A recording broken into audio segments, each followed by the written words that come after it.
Goodbye to a brother on this sonic obsession.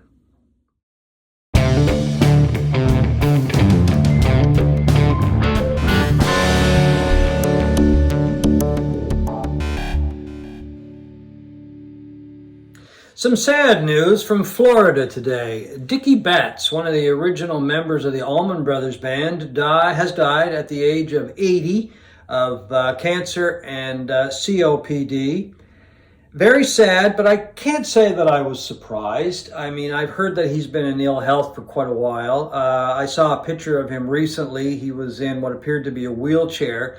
So I knew that he was, not doing well. But it's still a very sad day because I think Dickey Betts was one of the best guitar players who ever lived. And I'll put his songwriting up against a lot of people because some of the material that he wrote is incredible. It really is, especially the instrumental material that he wrote for the Allman Brothers Band. Well, let me offer my condolences to you because I don't know anybody who's a bigger Allman Brothers fan than you. Well, thank you.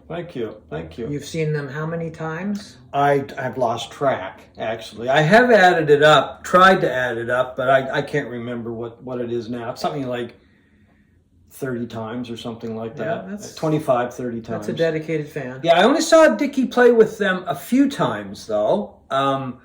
The first time I saw the brothers was in the late 70s in Portland, Maine, and they were touring the Enlightened Rogues album. Actually, I got that t-shirt that night, too, as well. Yeah.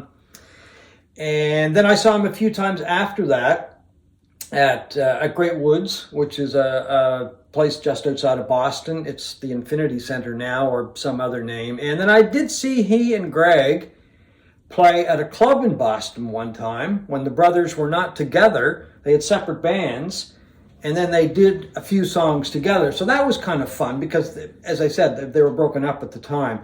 But I think, unfortunately, Dickey Betts just does not get enough credit for his, first of all, his guitar playing, and second of all, for his songwriting, because the sound of the Allman Brothers would not be that original sound without Dickey Betts playing back and forth with Duane Allman. I mean, that really just cemented that sound and made them so unique because the brothers, they would just go places, in my opinion, that nobody else ever went. And a lot of that was because of the instrumental work that they did, and Dickey was responsible for a lot of those instrumental songs. Well, he should get most of the credit, too, if not all of the credit, for keeping that band afloat when Duane died. Yeah, exactly. Because all of the guitar duties fell to him, and he took his game to another level. You talk about the interplay between Duane and Dickey.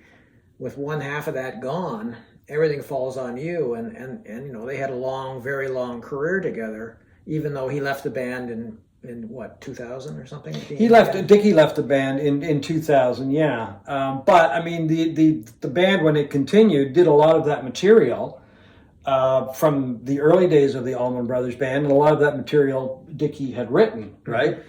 But I mean, he brought to the band a lot of different influences because even on Idlewild South, the song that kicks off the album, Revival, it's got a country popish sound to it. It's kind of like Love Is in the Air, very kind of artsy fartsy or kind of, off in the sky somewhere sound to it. But it works. It's a great song. Ramblin' Man, the biggest hit that the Allman Brothers had, was, I mean, in my opinion, straight out country music. It really was. There is a story that he had written the song and then either approached Merle Haggard with the song or was going to approach Merle Haggard with the song. And somebody said, well, why don't you guys record it? You guys being the Allman Brothers Band. So they did.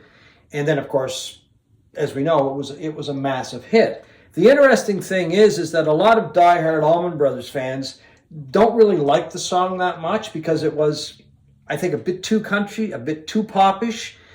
I've actually come to like the song more over the last few years. There was a time there I just didn't even want to hear the song. It's one of my favorite songs, and obviously, and it was one of apparently Bob Dylan's favorite songs, because Dickey and Bob shared a stage somewhere in the later years together, and Dylan wanted to sing that, and Dickey offered to write the words down for Bob, and Bob said, "You don't need to." He knew every word. Yeah, I read that somewhere as well. And yeah. he said it was one of his proudest moments to listen to Dylan sing that thing without having to refer to any kind of teleprompter. Yeah, as I say, I've kind of warmed up to it more over the years. To me, it's Revival. I really like that song. Blue Sky is a song that he wrote for his wife at the time. I really like Blue Sky. The Allman Brothers Band, when in 1990 they released an album they hadn't recorded for a while called Seven Turns. He wrote the track Seven Turns and sings lead on it. And I think it's one of the best songs that the Allman Brothers recorded.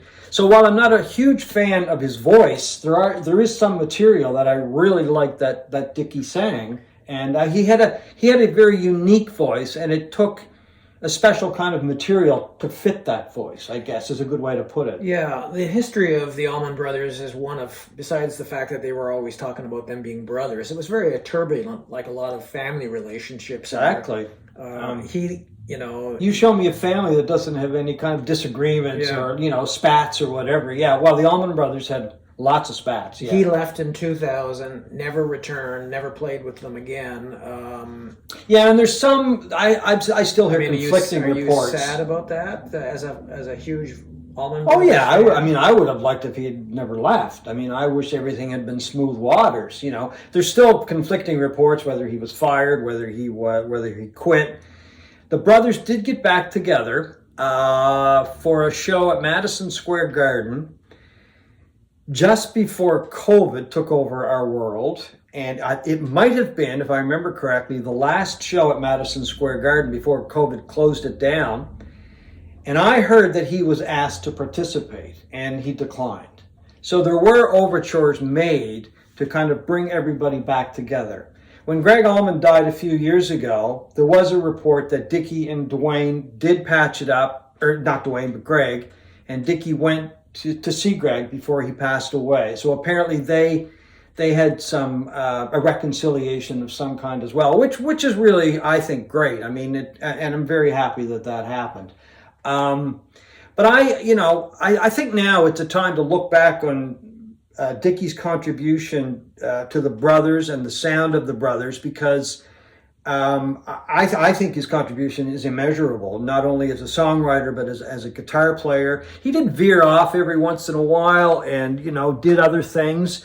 Back in 1971, I believe it was, he released Highway Call, and he did it under the name of Richard Betts. He actually went by Richard Betts for a while. And this is basically, it's a country album. He's got all kinds of country musicians on the album, very fine musicians. Greg released Laid Back at about the same time. But then, then he would go and put together a band that, had shades of the Allman Brothers. Here's an album by one of the bands that he had put together called Great Southern, which had two guitar players as well. And then here's another one, which is a lot harder than Great Southern or Highway Call, Pattern Disruptive. Really hard. Warren Haynes is on this album, who became an integral member of the Allman Brothers Band later on. But anyway, I think it's, as I said, it's a very sad time, but it's also a really good time, I think, for people to, if you're not familiar with the Allman Brothers or Dickey Betts' contributions for the Allman Brothers, it's a good time to check it out. His writing and his guitar playing, and even, as I mentioned earlier, his singing. Their finest moment right here. Oh, without a doubt. Live at the Fillmore. Without a doubt, their finest moment. The guitar interplay on that album between Duane and Dickey has never been matched. It's just amazing. And anyway, it's really the Allman Brothers Band sound. So anyway, folks, once again, I encourage everybody to go out, listen to some Allman Brothers Band, listen to especially some of the material that Dickey had a hand in writing. I think, give it another listen, and you might surprise yourself with just how amazingly talented that man was. Anyway, those are our thoughts on Dickey Betts on this Sonic Obsession.